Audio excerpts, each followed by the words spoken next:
इस वक्त आप लोग जहां पर भी बैठे हो अपने आसपास नजरें घुमाओ और देखो कोई लोहे की चीज दिख रही है आपको। अगर दिख रही है तो उसे उठाओ और आसमान में उड़ा दो। क्या सोचने लग गए कि कैसी पागलों जैसी बातें कर रहा है ये आदमी। ठीक सोच रहे हो आप, क्योंकि ये बात मैंने नहीं, आज से 117 साल पहले दो भाइयों ने बोली थी और लोगों ने उन्हें पागल ही बोला था। वो कहते थे हम कुर्सी उड़ा देंगे, टेबल उड़ा देंगे, लोहे को उड़ा देंगे, हम एक ऐसी मशीन बनाएंगे कि इंसान को भी आसमान में उड़ा देंगे। लोगों ने कहा इनकी बुद्धि खराब हो गई है, कैसी पागलों जैसी बातें करते हैं ये आदमी। लोग उन्हें पागल बोलते रहे और वो दिन रात पागलों की तरह एक्सपेरिमेंट करते रहे। कई साल लग गए, लेकिन अपने इसी पागलपन की वजह से इन्होंने इतिहास बना दिया। जिस लोहे को उठा ना सके 1000 आदमी, उसे आसमान में उड़ा दिया। कितने सपने देखते हो आप, कितना ऊपर उड़ना चाहते हो, कितना बड़ा बनना चाहते हो। यार मैं इतना बड़ा बनना चाहता हूँ, इतना बड़ा बनना चाहता हूँ। अबे रुक, इतना बड़ा बनने के लिए तुझे पागल बनना पड़ेगा। बता तू बन सकता है? इतना बड़ा बनने के लिए तुझे अपने दिमाग में एक सॉफ्टवेयर इंस्टॉल करना पड़ेगा कि मैं 1000 बार फैलूंगा तब भी नहीं रुकूंगा। बोल तू कर सकता है ऐसा? अगर कर सकता है तो तू भी एडिसन जितना बड़ा बन सकता है। एडिसन एक ऐसा महान इंसान जो आज इस दुनिया में नहीं है, लेकिन उसके द्वारा किए गए 1093 आविष्कारों में वो आज भी जिंदा है। ये वही पागल इंसान है जो कहता था कि कांच से लाइट जला दूंगा, रात में भी दिन जैसा माहौल कर दूंगा। उस पर भी लोग चिल्ला रहे थे कि तू पागल हो गया है, ऐसा हो ही नहीं सकता, तू ऐसा कर ही नहीं पाएगा। लेकिन वो इंसान भी जिद्दी इंसान था। उसके पागलपन ने उसे ना रुकने दिया ना थकने दिया। हर बार फेल होने के बाद सिर्फ एक ही बात बोलता था कि साला एक बार और ट्राई करूंगा। वो 1000 बार फेल हुआ, लेकिन उसी पागल इंसान ने बल्ब का आविष्कार किया और इस दुनिया को रोशन करके चला गया। बनना चाहते हो इनकी तरह? बनना तो चाहता हूं, लेकिन मेरे पास इतनी फैसिलिटीज नहीं है। कुछ करना तो चाहता हूं, लेकिन मेरे पास पैसे नहीं है। बड़ा बनना तो चाहता हूं, लेकिन मेरा आईक्यू कम है। अबे रुक, कितना कम है तेरा आईक्यू? किताब में लिखा हुआ तो समझ में आता है ना तुझे? तेरा दिमाग जिम के जितना कमजोर तो नहीं है,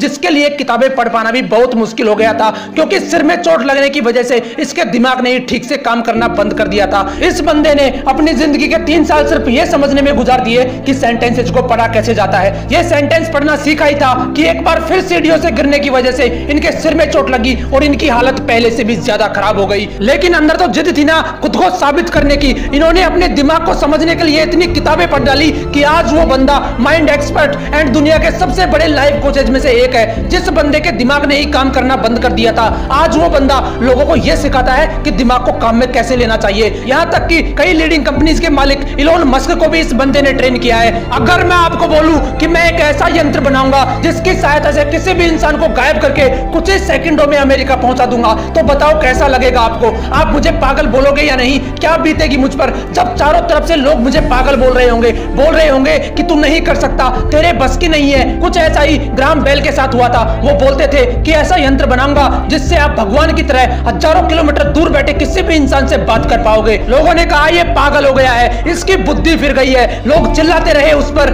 लेकिन वो नहीं रुका। एक के बाद एक एक्सपेरिमेंट करता चला गया और वो यंत्र बनाकर दिखा दिया जो पूरी दुनिया को असंभव लगता था, जिसे आप टेलीफोन के नाम से जानते हो। क्या अलग था इन लोगों में यार? ये कोई भगवान थे या इनके रावण की तरह 10 सिर थे? इनके शरीर में भी 206 हड्डियां थी, वही लाल रंग का खून था। फर्क सिर्फ इतना है कि ये इंसान जिद्दी इंसान थे। इनके अंदर एक ऐसा पागलपन था कि साला 1000 बार फेल होना मंजूर है लेकिन हारना नहीं। तुम्हारे पास 1000 बहाने होते हैं, लेकिन उनके पास सिर्फ एक सपना था और उस सपने को पूरा करने के लिए उन्होंने अपनी जी जान लगा दी। लेकिन तुम सिर्फ सपने देखते हो, उन्हें पूरा करने के नाम पर तुम्हारी हवा टाइट हो जाती है। क्या अलग था यार इन लोगों में? वो भी तुम्हारी तरह ही इंसान थे, फिर तुम क्यों नहीं कर सकते? तुम क्यों ऐसा सोचते हो कि लोग क्या सोचेंगे? क्यों अपने आप को कमजोर फील करते हो? क्यों तुम एक ठोकर लगने के बाद हार मान लेते हो? याद रखना, हारने वाला कभी असफल नहीं होता, लेकिन जो हार मान लेता है वो कभी सफल नहीं होता। इसलिए अपना एक लक्ष्य डिसाइड करो और उसके पीछे तब तक दौड़ते रहो जब तक वो आपको मिल नहीं जाता। लोग आपको रोकेंगे, टोकेंगे, डराएंगे, धमकाएंगे, लेकिन रुकना नहीं है, आगे बढ़ते रहना है। लोग टोकते हैं तो टोकने दो,